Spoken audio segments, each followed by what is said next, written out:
नमस्कार दोस्तों, आपके समक्ष एक बार फिर से मैं हाजिर होता हूँ। आज हम बात करेंगे कि जो मेरा ज्योग्राफी सब्जेक्ट होता है, उसको हम कैसे पढ़ें और उसकी स्ट्रेटजी क्या होनी चाहिए। अगर कोई बिगनर है ज्योग्राफी पढ़ना मतलब पढ़ना चाह रहा है, वो पीसीएस या यूपीएससी के लिए ऑप्ट करना चाह रहा है ज्योग्राफी, तो वो स्टार्ट कहाँ से करें। जो कि मेरा पर्सनल जो एक्सपीरियंस है मैं वो साझा कर रहा हूँ। बाकी आपको जिसमें जैसे कंफर्टेबल हो आप उस तरीके से कर सकते हैं। लेकिन जो सबसे बेस्ट और आसान स्ट्रेटजी है कि ज्योग्राफी को कैसे उस पर एक तरीके से कमांड किया जाए।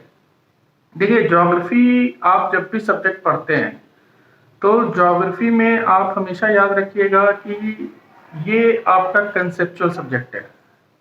ये आपका हिस्ट्री से या फिर पॉलिटी से या इंटरनेशनल रिलेशंस, ये जितनी भी चीज़ें हैं, आप कोई भी चीज़ जब भी पढ़ना शुरू करेंगे तो जब भी हिस्ट्री में जाएंगे, जो पॉलिटी में जाएंगे या फिर आप किसी भी सब्जेक्ट्स में जाएंगे, आईआर में इंटरनेशनल रिलेशंस में जाते हैं, तो जो भी घटनाएं घटती हैं या कोई भी, जैसे मान लीजिए एग्जाम्पल लेते हैं पानीपत का प्रथम युद्ध, द्वितीय विश्व युद्ध, ये हुआ, ठीक है, इस सन में हुआ, 1526 में हुआ है ना, या 1556 में हुआ है ना, या जब भी हुआ है ना, वो ठीक है।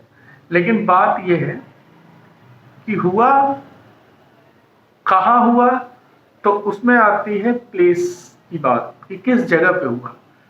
तो पानीपत तो हमें पता है रट पानीपत में हुआ, लेकिन पानीपत है कहाँ ये हमें नहीं पता। या कोई भी ऐसे इवेंट्स होते हैं जैसे मिस्र की सभ्यता हो गई, या यूनान की सभ्यता हो गई, मेसोपोटामिया की सभ्यता हो गई, चीन की सभ्यता हो गई। हमें ये जो भी जगह है, ये हमारे माइंड में क्लियरली सेट होनी चाहिए। जब हम किसी सब्जेक्ट को पढ़ने चल रहे हैं तो ये नहीं होना चाहिए कि हाँ हाँ ठीक है पढ़ लिया, अभी रट लिया, बाद में देख लेंगे जगह कहाँ पे है। आप नहीं देख पाएंगे उसको।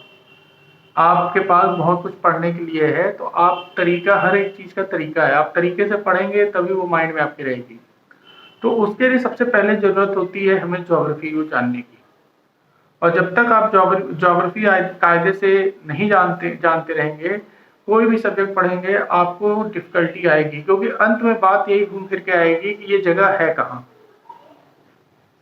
तो ज्योग्राफी, आप जब ज्योग्राफी पढ़ना शुरू करते हैं तो उसकी भी एक स्ट्रैटेजी है।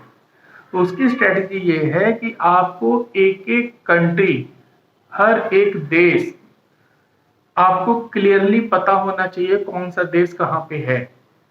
और वो तभी आएगा जब आपका मैप के ऊपर अच्छी खासी कमांड होगी। आप मैप को बार बार देखते रहेंगे तो ठीक है, आप उसको देखेंगे, लेकिन वो देखते रहेंगे, लगाए हुए हैं मैप बहुत सारी जगह। हमने देखा कुछ बिगिनर्स बच्चे थे, उन्होंने मैप ले आके रूम में से, जैसे ये चिपका हुआ है ऐसे ही ले आके उन्होंने चिपका लिया। अब चिपकाने के बाद पूछा मैंने 2-3 कंट्री के नाम कि यार ये कहाँ पे है, और वो उनके रूम में 1-1.5 साल से ऐसे ही पेस्ट है। मैंने पूछा कि ये चिपकाए हो, ये देश कहाँ है, तो होगा इधर ही होगा उधर ही होगा, है ना।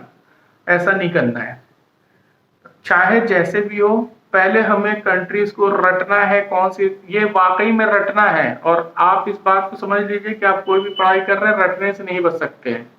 आप समझ के रटेंगे उसके बाद रटेंगे, या पहले रट के फिर समझेंगे तो ज्यादा दिक्कत होगी। समझ के रटेंगे तो, लेकिन रटना आपको पड़ेगा। तो उसके लिए आपको क्लियरली एक एक कंट्री आपको याद होनी चाहिए। अगर आप किसी बड़े पेपर को देने जा रहे हैं तो इतना आसान इसको मत समझिए। तो आपको उसके लिए इंडिया का मैप, उसकी लोकेशन इंडिया की कहाँ पे है, उसके अंदर कितने राज्य हैं, है ना, ये तो एटलीस्ट आपको पता होना ही चाहिए जब आप ज्योग्राफी स्टार्ट करने चल रहे हैं। सबसे पहले आप मैप देखिए, पूरा वर्ल्ड का मैप आपके दिमाग में होना चाहिए, एक एक कंट्री आपके दिमाग में होना चाहिए। आप भले उसका कैपिटल बाद में रटिए, वो मान लीजिए बचपन की चीज आपको बोरिंग लगेगी, लेकिन आपको ये पता होना चाहिए मैप पे कंट्री कौन सी कहाँ पे है, या इंडिया की जो भी राज्य है उनकी लोकेशंस कहाँ पे है मैप पे। और अगर आपको ये चीज रटी हुई है, तभी उस जगह के बारे में आपको पढ़ने में इंटरेस्ट आएगा। जैसे आपसे पूछा जाएगा कि मान लीजिए पूछा गया कि इंडिया में सबसे ज़्यादा लोएस्ट कहाँ पाया जाता है या अभ्रक कहाँ पाया जाता है। अब आपने मान लीजिए उसको रट लिया कि भाई मान लीजिए आपसे पूछा टिन कहाँ पाया जाता है, आपने नाम रट लिए कि ये यहाँ पाया जाता है, ये वहाँ पाया जाता है, सब कुछ हमने रट लिया। लेकिन हमें वो कितने दिन तक याद रहेगा? 2 दिन 4 दिन तक बहुत अच्छी मेमोरी पावर है तो बहुत ज़्यादा 10 दिन तक याद रहेगा। लेकिन अगर आपको लोकेशन क्लियर है कि हमारा कर्नाटका यहाँ पे है, उत्तर प्रदेश यहाँ पे, बिहार यहाँ पे, छत्तीसगढ़ यहाँ पे है, जो भी तमिलनाडु यहाँ पे है, केरला यहाँ पे है, तेलंगाना यहाँ पे, ये सारी चीजें अगर हमें दिमाग में फिक्स है, एक पोस्चर हमारे दिमाग में फिक्स है, तो चीजें आप देखिएगा कुछ और ही अलग हिसाब से आपकी चलेंगी स्टडी।